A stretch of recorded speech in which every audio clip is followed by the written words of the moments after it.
You are now watching KG Channel. Hello and welcome back. Ito na po ang mga maiinit na balita.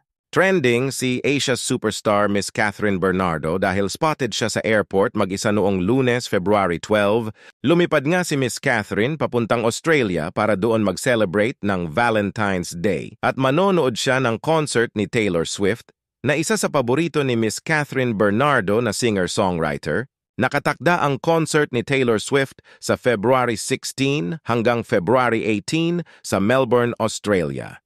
Sa video ng kanyang fan makikita na mag-isa si Miss Catherine lumipad patungong Australia, kaya naman napapaisip tuloy ang mga netizens kung may kakatagpuin ba si Miss Catherine doon sa Australia o nauna na ang kanyang mga kaibigan at pwedeng sumunod na lang si Miss Catherine dahil alam naman na napahektik ang schedule lately ni Catherine dahil sa mga projects niya, mga ginawa niyang endorsements at iba pang mga proyektong pinagkakaabalahan niya, pati na rin ang katatapos lamang na contract signing niya. Since nagsunod-sunod ang mga projects ni Miss Catherine, deserve naman niya ang ganitong bakasyon dahil napaka-hardworking naman niyang tao and take a break din para naman makapagpahinga din siya kahit papano at may enjoy ang time niya para sa sarili at mahal sa buhay.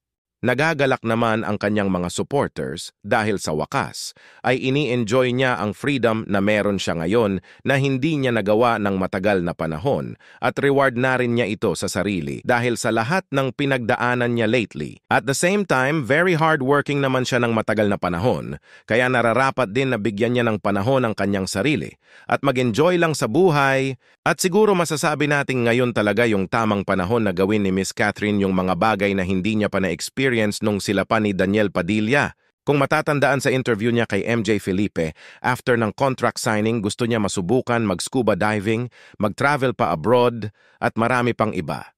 Ngayon na malaya na siya at wala na siyang iniisip na taong pipigil sa kanya sa mga desisyon niya lalo na kung ito ay ikadadagdag ng growth at kaalaman niya bilang isang tao at bilang isang artist para mahubog palalo ang kanyang pagkatao at maging mahusay palalo sa larangan ng paggawa ng pelikula at sa mga bagay na gusto niyang pagtuunan ng kanyang talento.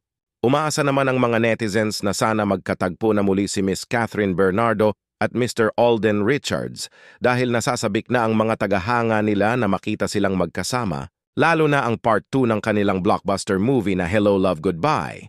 Hiling pa ng mga fans na magkaroon sila ng teleserye or another movie bukod sa Hello Love Goodbye dahil napakaganda talaga ang nabuong chemistry ng Asia's superstar at Asia's multimedia star na sina Catherine Bernardo at Alden Richards. Ano po ang masasabi nyo sa talakayang ito? Kung mayroon kayong payo, opinyon, saloobin o kuro-kuro, please leave a comment. At kung nagustuhan nyo naman ang video na ito, give me a thumbs up, hit the notification bell para updated kayo sa mga bagong videos and don't forget to subscribe. Salamat po.